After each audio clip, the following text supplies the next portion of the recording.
तो आइए अब खबरों को विस्तार से देखेंगे, जहां हरियाणा में विधानसभा चुनाव में ईवीएम में गड़बड़ी और अनियमितताओं समेत कांग्रेस के अन्य आरोपों को चुनाव आयोग ने अब खारिज कर दिया है। चुनाव आयोग ने कांग्रेस के आरोपों को निराधार और गलत और तथ्यहीन करार दिया। आयोग ने कांग्रेस पार्टी को चुनाव पर निराधार आरोपों से दूर रहने के लिए कहा है। उन्होंने पार्टी को इस तरह की हरकत के खिलाफ ठोस कदम उठाने का आग्रह किया। चुनाव आयोग ने कांग्रेस से आग्रह किया था कि मतदान और मतगणना के दिन जैसे संवेदनशील समय पर गैर जिम्मेदार आरोप सार्वजनिक करना अशांति और अराजकता का कारण बन सकते हैं।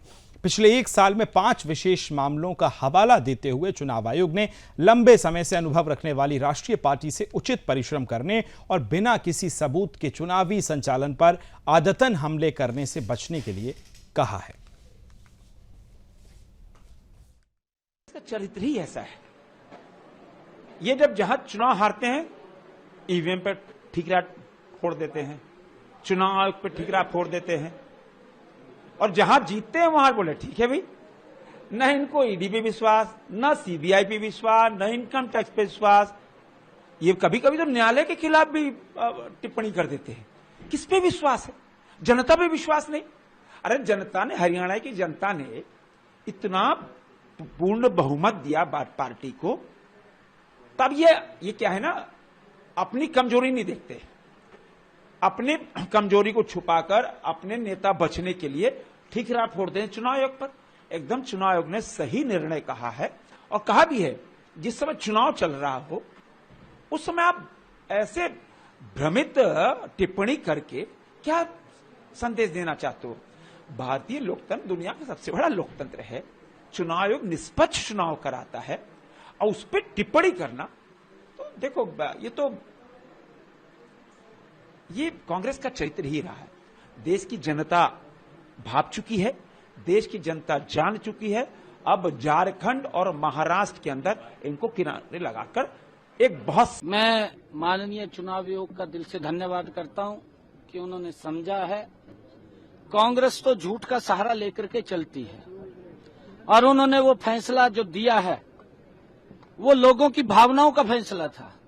माननीय चुनाव आयोग ने जो कांग्रेस के उस झूठ को नकारा है, क्योंकि कांग्रेस लगातार झूठ का सहारा लेकर के वो कहीं ना कहीं लगी रहती है कि हमें कामों के ऊपर तो वोट नहीं मिलता, झूठ से अगर वोट मिल जाए तो लोगों का शोषण कर लें।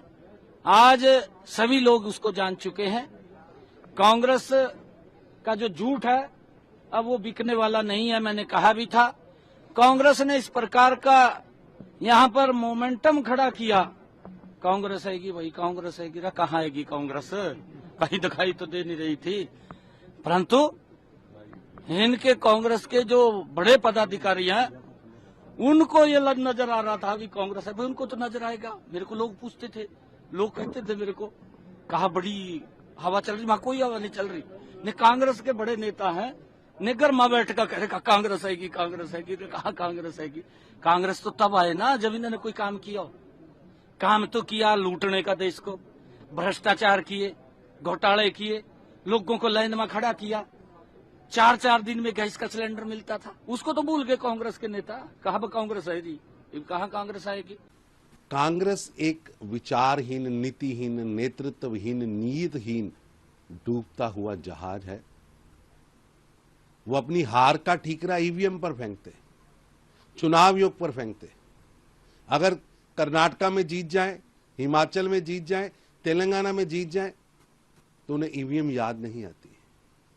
अपने विवेकहीन युवराज की महापरिक्रमा के अंदर ही पूरी पार्टी डूबी है, और आज 2 दर्जन से ज्यादा चुनाव हारने के बाद भी अहंकार सर पर बोल रहा है, और विवेकहीन नेता पार्टी और देश दोनों के लिए लायबिलिटी बन चुके हैं। देखिए कैसे हो सकता है।